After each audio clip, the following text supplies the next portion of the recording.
Olá, sejam bem-vindos, bem-vinda ao EduCast, nosso canal de diálogo aqui da Faculdade de Educação da Universidade Federal do Rio Grande do Sul. Vocês já sabem, mas todo mês nós estamos aqui conversando sobre algum assunto relacionado à educação para tentar dialogar um pouco mais sobre esses assuntos que são tão relevantes na nossa sociedade. Também quero aproveitar e pedir para ti deixar o like no nosso canal, compartilhar nossas postagens e também divulgar o conteúdo desse EduCast.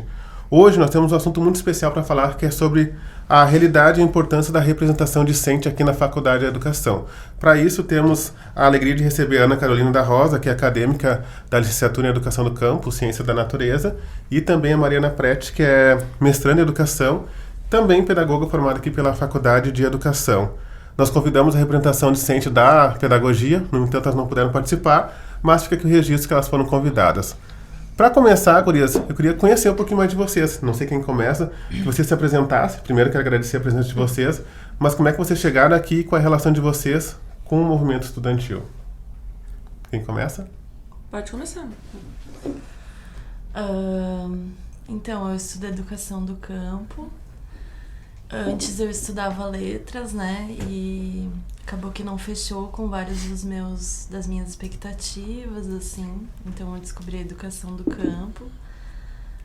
Nós somos uma turma bem pequena, né? No começo eram 20 e poucas pessoas, mas hoje são só 3. Então uma realidade bem diferente, assim. E a representação discente faz esse diálogo, né, da turma com a Congrade, que acaba sendo bem próximo, e a gente tenta o máximo possível abraçar a demanda de todos, né? Porque com 3 pessoas não dá pra perder mais ninguém do barco, né? Senão afunda. Sim. Tu tem aula toda semana aqui na FACED? A gente trabalha na pedagogia da alternância, né? Até antes da minha turma funcionava semanas cheias de tempo universidade, né? Que é quando a gente tem as aulas na faculdade, e semanas cheias de tempo comunidade, que é quando a gente vai pro campo, né? Experienciar a nossa comunidade ou outras comunidades, né? No nosso caso, as 3 pessoas da Educação do Campo são residentes em Porto Alegre, então elas acabam procurando comunidades do campo que não são, bem dizer, as suas, né? E esse tempo comunidade também é muito importante, ele é considerado a aula com a comunidade, né? Porque a Educação do Campo, ela vem para fazer um diálogo dos saberes das populações do campo, da floresta, dos rios, com as ciências, né? Então a gente entende que tem coisa para aprender na universidade, mas também tem coisa para aprender nas comunidades, né? Tá bom, já vamos entrar mais nesse detalhe. Mariana, e tu, como é que chegou na FACED? Como é que é a contribuição? Eu cheguei na FACED em 2016, quando eu entrei para a graduação da pedagogia. Eu cheguei a fazer jornalismo, antes eu fiz numa universidade privada. Daí eu lembro até que eu vim para um Portas Abertas, que eu vou para o jornalismo aqui na URGS, né, na Fabico. E daí eu fui lá e eu não me identifiquei com o espaço, assim. E daí eu, por alguns viés da vida, eu fui trabalhar em escola, e daí as pessoas me diziam, nossa, mas eu acho que tu devia fazer pedagogia. Na época nem era uma possibilidade, assim, né, pra mim. E eu acabei vindo pra pedagogia por conta da prática em escola, né. Acho que isso acontece com muitas pessoas também, de acabar vindo por experiências com a educação, daí acaba vindo pra pedagogia. E quando eu entrei em 2000, não sei se eu tô adiantando, mas quando eu entrei em 2016, eu tava numa época muito efervescente politicamente, assim, fazia poucos anos que eu havia parado de alisar meu cabelo, que eu havia começado a ler e estudar sobre questões étnico-raciais. Então quando eu entrei na URGS eu já tava nesse movimento. Então eu peguei meio que uma onda que foi 2016, que aconteceram muitos... Foi um ano muito emblemático para a história do Brasil, né? 2016 teve... e aqui na universidade, de uma forma geral, foi também, porque a gente teve a ocupação da reitoria, isso no início, mais pro início do ano. Teve a ocupação da reitoria pela política de cotas, né? Pela não alteração da política de cotas, eu participei. Daí teve a ocupação dos ensinos médios na época, então a gente da universidade também fazia palestras, fazia aulas, ajudava nesses espaços, eu também participei. E mais tarde, em outubro, teve a ocupação da própria universidade, né? Então eu entrei no primeiro dia, que foi 30 de outubro, acho, 30, 31 de outubro, e a gente desocupou na semana do Natal, em dezembro, e eu fiquei todos os dias aqui na Faculdade de Educação. Participei do DARF também, então eu, pelo menos nesses primeiros anos da graduação ali, 2016, 17, 18, eu era muito ativa politicamente, assim, na graduação, na universidade, na FACED, né, de uma forma mais específica. Muita coisa pra falar, vamos deixar tudo isso daqui a pouco. Mas tu comentou que tu participa como representante docente da LEDOC, Educação do Campo, na Congrade. Vocês se reúnem para pensar o futuro do curso, para pensar, por exemplo, na próxima turma. Como é que é a tua participação na Congrade? A gente se reúne, né? São reuniões mensais e de todos os tipos de assunto, né? Desde do processo que está sendo a nova turma, né? Que foi tudo muito novo. Os professores enxergaram que o curso não estava atingindo as comunidades, né? Então decidiram fazer essa mudança, que é os professores irem até os polos, né? Até as cidades, para fazer o curso lá, né? Tentar essa outra perspectiva. E isso demandou muita coisa, assim, burocraticamente, né? Os professores que estavam mais envolvidos tinham reuniões todos os dias, né? Para tentar explicar para a universidade como que ia se dar isso. E tudo muito diferente, até o processo seletivo, né? Porque a gente quer que tenham estudantes indígenas, quilombolas, né? Que é o que faz sentido para a educação do campo. E essas pessoas muitas vezes não vão acessar a universidade do mesmo jeito que outras populações da cidade, né? Por vestibular. Então, tudo isso é pensado, né? Auxílios para viagens, tudo é discutido na Congrade, né? Então a gente vê como muito importante ter um estudante lá para representar o que é importante para nós nessas decisões, né? Que é isso. Porque a participação do aluno ali, ele consegue mostrar a versão de vocês. Qual a nossa necessidade, né? Porque por mais que o professor, o técnico conheça, não é um aluno falando, é a experiência de vocês. Então vocês conseguem ter auxílio para deslocamento, Sim. Estadia. Isso é uma conquista do curso também, mas uma necessidade do aluno. Claro. Assim, vocês vão estar sempre pressionando para conseguir ter esse espaço. E tudo, assim, até na questão dos horários, né? A nossa pedagogia da alternância, ela tá um pouco diferente, né? Elas são dias da semana, por exemplo, a gente tem dias da semana que é tempo universidade e dias que é tempo comunidade. E isso veio por causa da minha turma, porque uma das colegas, ela é professora, então ela não tem como ficar uma semana fora da escola no tempo universidade, né? Então a gente pegou os dias que ela teria livre, né, e fez essa adequação. E tudo isso com o diálogo, né, com os colegas, assim, bem importante. No teu caso, só para tentar entender, pra gente conhecer mais a educação do campo. Tu já tá no espaço, todo semestre tem alternância. Isso. Hoje tu tá aqui, eu sei que tá na faculdade, mas Sim. quando é que tu vai fazer alternância? Onde é que tu vai? Qual a escola? Tá. Me explica aí. Quando eu entrei no curso, né, eu entrei no curso que eu tava muito próxima da agroecologia, do movimento da agricultura urbana, né, já era voluntária na horta comunitária da Lomba do Pinheiro, que é onde hoje eu faço meu tempo comunidade, né, que é a minha comunidade. Não moro lá, mas me sinto parte, né, E aí tô construindo, assim, uma relação com as escolas da Lomba também, que isso eu não tinha antes do curso, né? Mas para fazer os estágios lá e tá acompanhando as escolas que também tem um envolvimento com a horta, né? Ela é muito pedagógica, assim. Deixa eu fazer um retrospecto então, Mariana. Tu comentou que chegou num turbilhão em 2016. Eu também entrei em 2016. Eu lembro que eu entrei em julho e aí teve aquela confusão, aquela coisa... Eu acho que fiquei nesse turbilhão de setembro até dezembro, como tu comentou. Tá, aí tu entrou, já se envolveu com o movimento estudantil.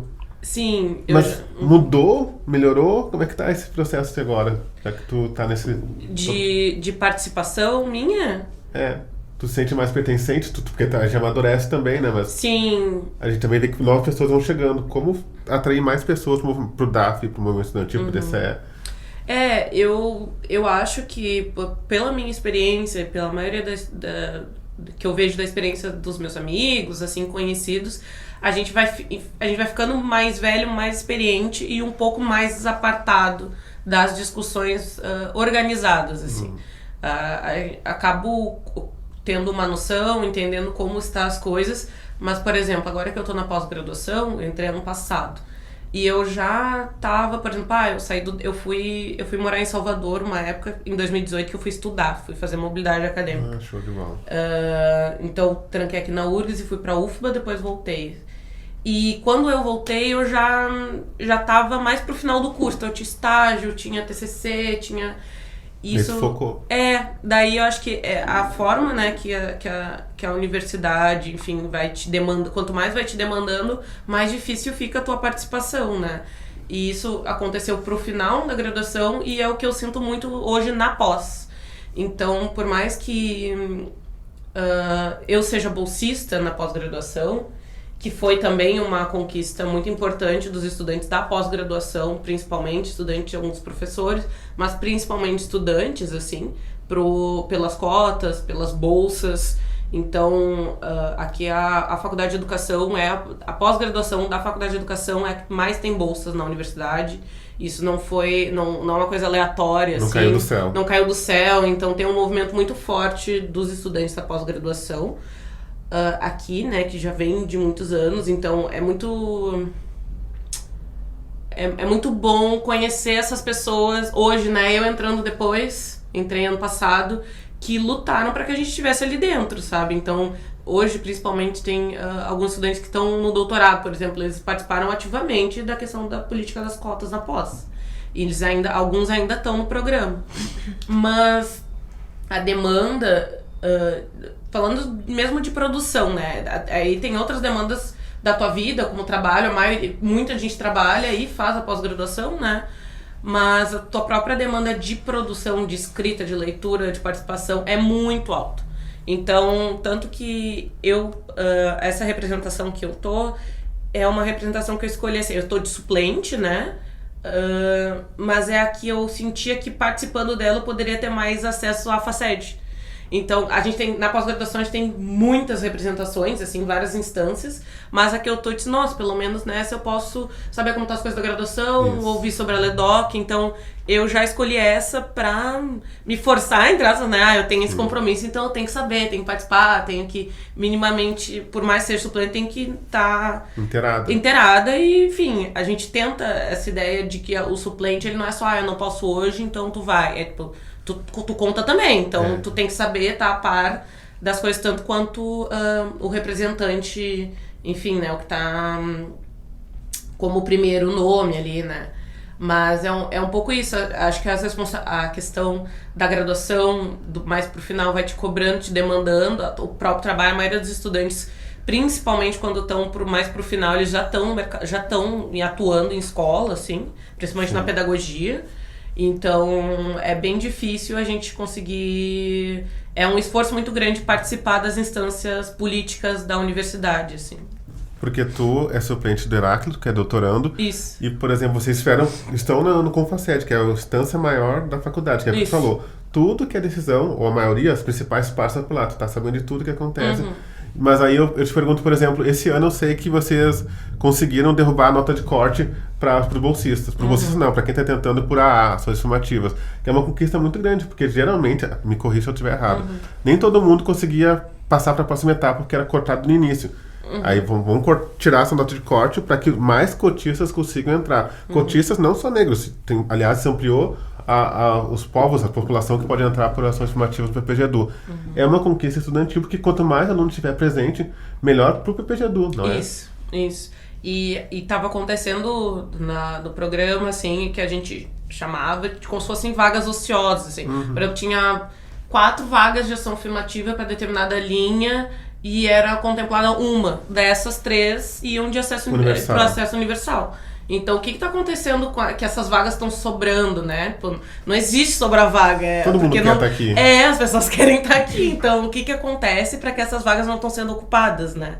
Então, isso é uma leitura, uma avaliação, uma discussão bem importante que a gente tem dentro da instância da pós-graduação, né? De encontros e conversas e tentar avaliar e reavaliar. Então, é sempre uma disputa pelo espaço, assim, dialogando principalmente com os professores, né, estando estando na mesma instância que os professores da pós-graduação. E de igual para igual. E de igual para igual. Espaço igual, né? Então eu lembro que quando eu tava na ocupação da FACED, a gente brincava que na ocupação que a gente sabia quem era quem, assim, dos professores, porque uma coisa é tu apoiar verbalmente, né? Eu sou muito a favor, eu tenho que fazer, tenho que participar, tenho que ocupar. Mas quando tu tá ali, tá dizendo, não, mas isso que tu tá fazendo não é, eu não considero certo. Então tu tá enfrentando mesmo, né, aquele professor, e realmente essa hierarquia dentro da universidade, ela é muito rígida, né? Então os professores, uma coisa é apoiar verbalmente, outra coisa é tu estar sentado discutindo junto e sendo contestado, né, ou sendo apontado contradições da tua prática, né, da tua prática. Então é bem complicado, assim, essa dinâmica, mas são avanços importantes que a gente está tendo. Agora a gente tá nesse processo, tá durante o processo seletivo do PPG-ADU, a gente está agora. E vamos ver, também tem essa questão, pautamos, agora vamos ver como que vai se dar, né? Passando o processo todo seletivo pra gente avaliar, ver como é que foi. Então é tudo nessa luta de tentar, mas também avaliar e ver como que se... como se desenrolou. Perfeito. Tu divide o cargo com o Edu Lopes, é isso, né?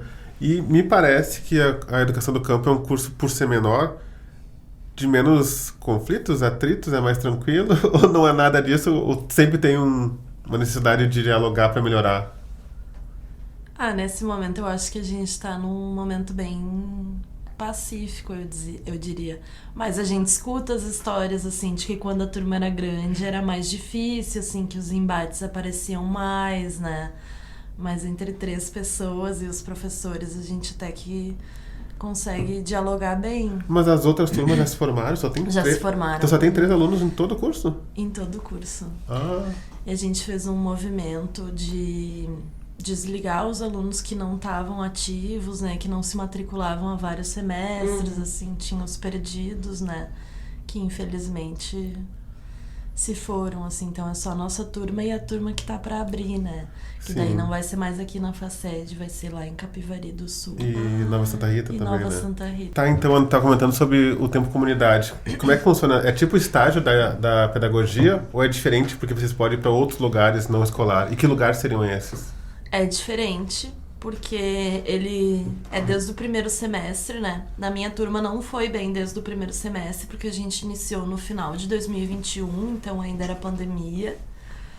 Mas se prevê que ele comece no primeiro semestre como uma maneira da gente já começar a fazer o diálogo com a comunidade, né? Porque a educação do campo, tu não consegue fazer só com a teoria acadêmica, científica, né? Porque ela é um diálogo. E se tu não sabe quais são os saberes da comunidade, como que tu vai fazer esse diálogo, né? Então já serve pra gente ir se habituando com os fazeres da comunidade, quais são os saberes que eles guardam lá, né? Pra gente conseguir trazer o ensino de ciências pra perto, né? E que faça sentido pra aquela população do campo, né? E dentro do curso também, então ele não é como um estágio, né? Mas é um apoio. E também os estágios, eles são um pouco diferentes, porque a gente tem 2 tipos de espaços, né? Os espaços escolares, né? Que são as escolas, e os espaços educativos não escolares, né? Que são outros pontos da comunidade. Pode ser uma associação de morador, pode ser uma horta, pode ser um posto de saúde que tem ali, pode ser qualquer organização da comunidade que tem esse papel formativo, mesmo que informal, né? E daí o nosso estágio também prevê horas de atividades realizadas nesses espaços e horas dentro da escola também. Entendi. E eu tava comentando contigo, Mariana, que, por exemplo, tu transitou da graduação pra pós, tu emendou, não lembro se tu emendou direto, tu trabalhava com infância, eu sei, e agora acho que tá com infância também, com o Rodrigo Savala. Mas as demandas da graduação pro mestrado, doutorado são diferentes, ou é isso, o aluno quer se ver, quer ser representado, quer ter espaço, ou são distintos? A graduação quer, não sei, quer mais auxílio, a pós-graduação quer poder entrar na docência. São diferentes os mundos ou, na verdade, são semelhantes? Eu acho que é bem diferente. Tem pontos em comum, assim, de de demanda por auxílio. Então, quando eu brinco, quando tá na pós-graduação, porque na graduação era praia, teve uma época que eu morei na casa estudante, então assim, ó, eu fiz mobilidade, então a única coisa que eu não fiz foi o intercâmbio mesmo, porque tudo que eu tinha pra fazer, o que eu pudesse fazer, eu fiz. Tu viveu bem. Eu viveu, mas espremi. Então, parece que quando eu brinco com alguns colegas, quando a gente tá na pós-graduação, eles acham que a gente ficou rico, porque a gente perde tudo isso, a maioria disso. Então, tipo, a gente não tem praia, por exemplo, né? Na pós-graduação não tem praia. Mas tem permanência? Acho que não. Mas se tem, corre atrás. Então não tem vários auxílios, assim, que a graduação... Claro, é óbvio que a maioria... Muitos trabalham, né? Não é a mesma realidade do estudante, da maioria dos estudantes, mas também não quer dizer que a gente, nossa, super ascendeu, né? Depois que se formou. Então é uma leitura muitas vezes irreal da realidade social das pessoas, né?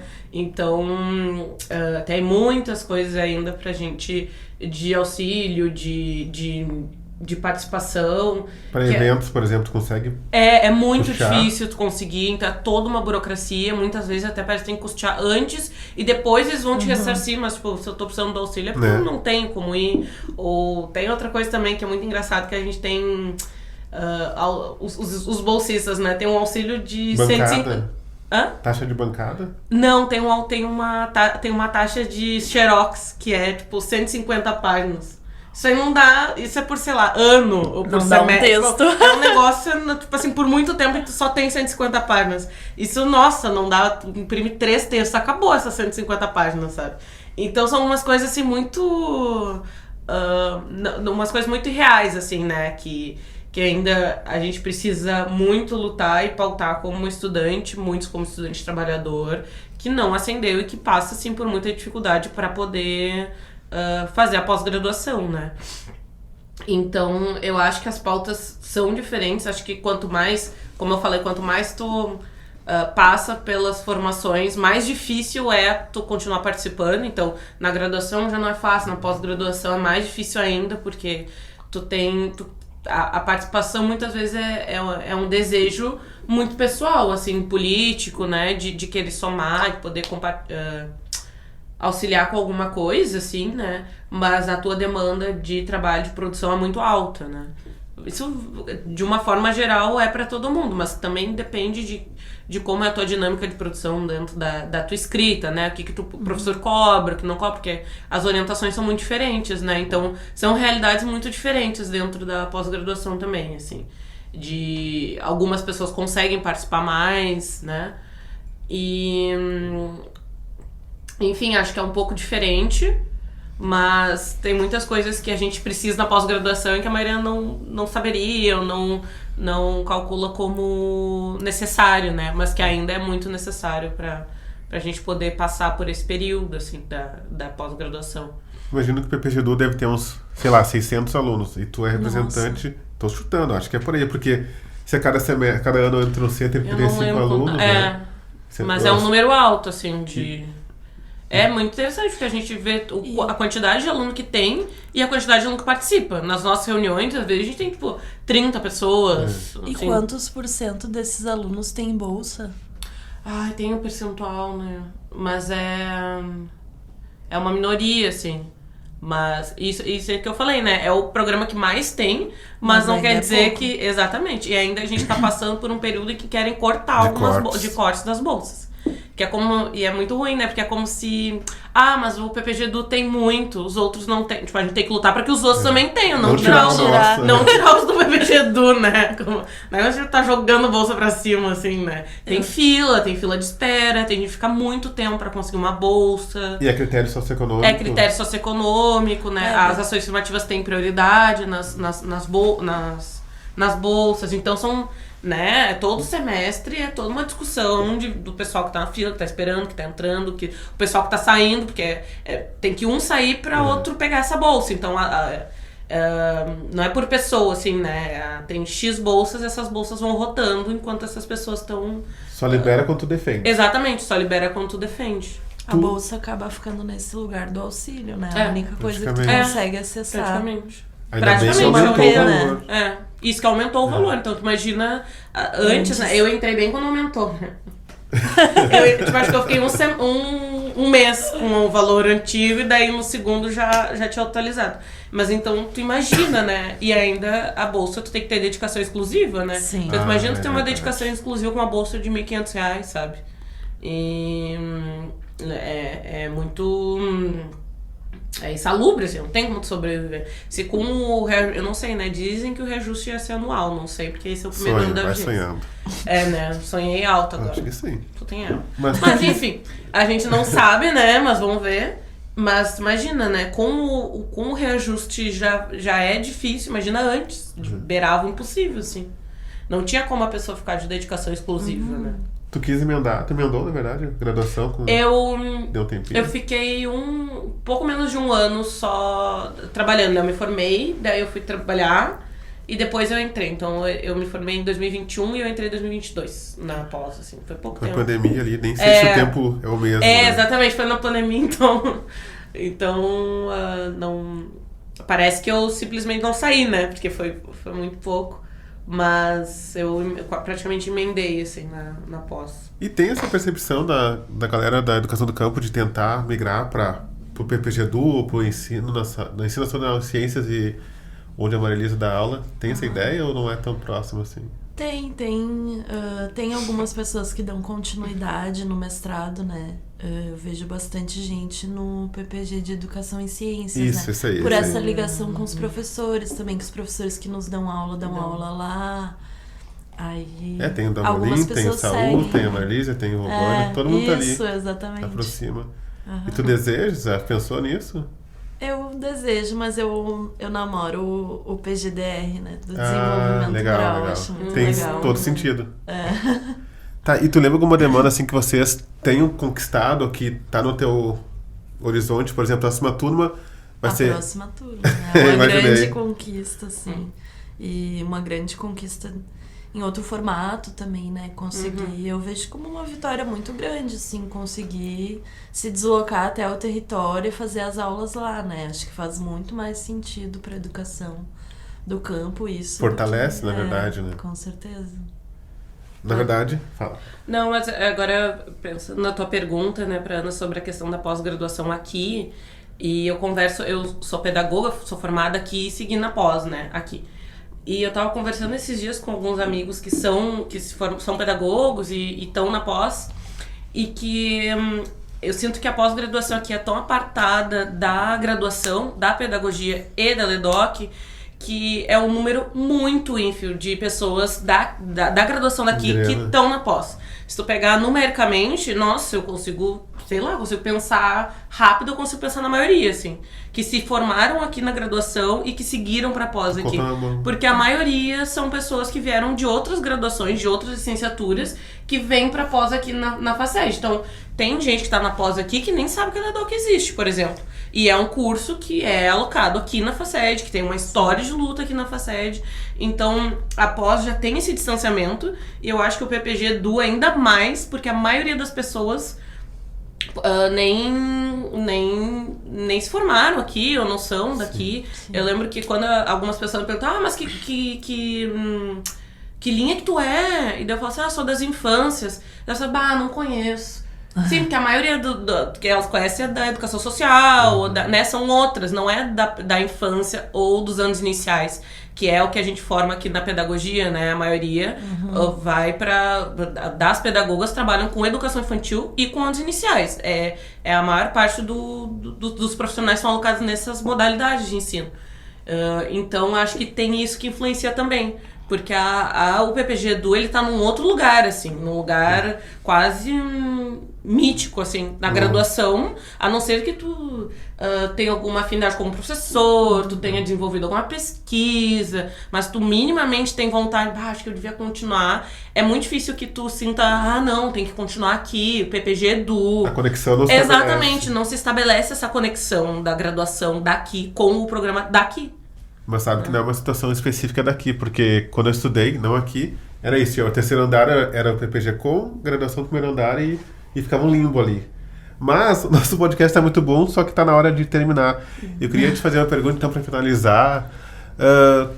Uma pergunta, vale a pena ser representante docente e qual recado tu deixa para quem está nos ouvindo, nos assistindo, que deseja ingressar no curso ou quer participar mais das decisões do curso, como é que faz e se vale a pena? Eu acho que vale a pena, sim. Primeiro, porque é uma maneira da gente garantir que a nossa voz de estudante, as nossas necessidades vão ser ouvidas, né? E isso já é bastante.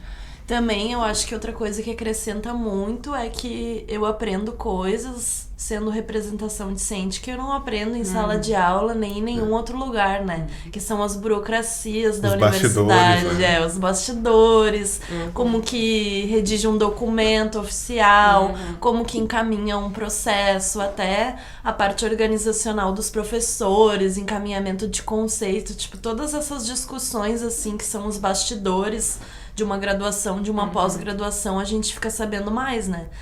E eu acho que não tem outro jeito, assim, de ficar sabendo dessas coisas, como que funciona, né?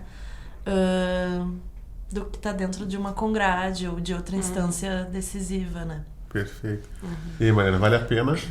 Eu acho que vale muito a pena. Concordo muito com o que a Ana falou, assim, de que é uma forma da gente validar a nossa voz como estudante, as nossas demandas como estudante, né?